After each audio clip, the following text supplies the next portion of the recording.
Napoleon led an expedition to Egypt in 1799.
Nothing stirs the imagination quite like the jewelry of antiquity, and the Egyptians towered over all the other ancients in craftsmanship. They did splendid work, diverse in color and form, amulets, rings, collars, heavy gold, surpassing the Scythians, the Sumerians, and the Greeks, a cascade of jewel finery for 3,000 uninterrupted years.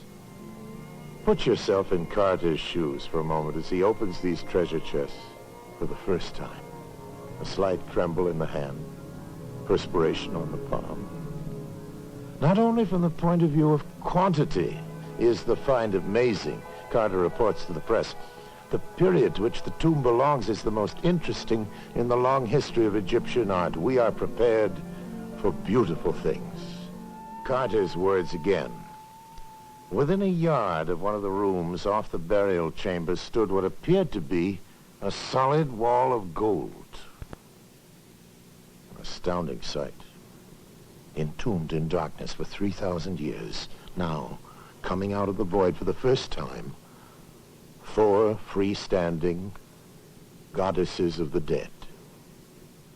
Both artistically and technically, this wooden chest is one of the most important works of art found in the tomb of Tutankhamun.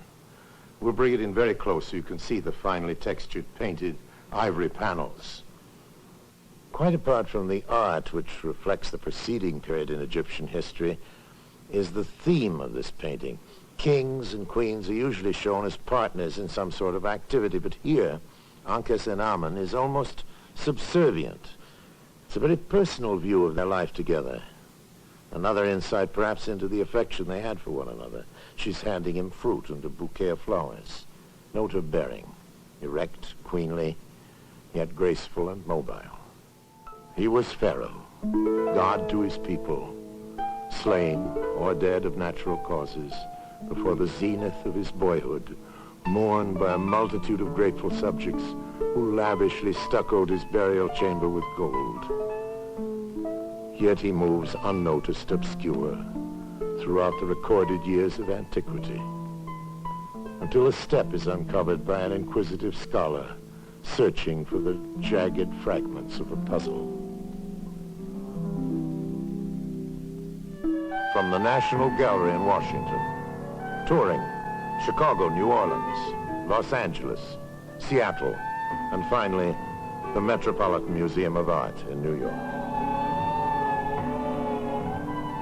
We hope you've enjoyed this hour of introspection, the dazzling beauty of ancient Egypt, the richest archaeological find known to man. A final moment of contemplation, an early Egyptian grace note in the distant music of the Nile. God be between you and harm in all the empty places you must walk. Good night.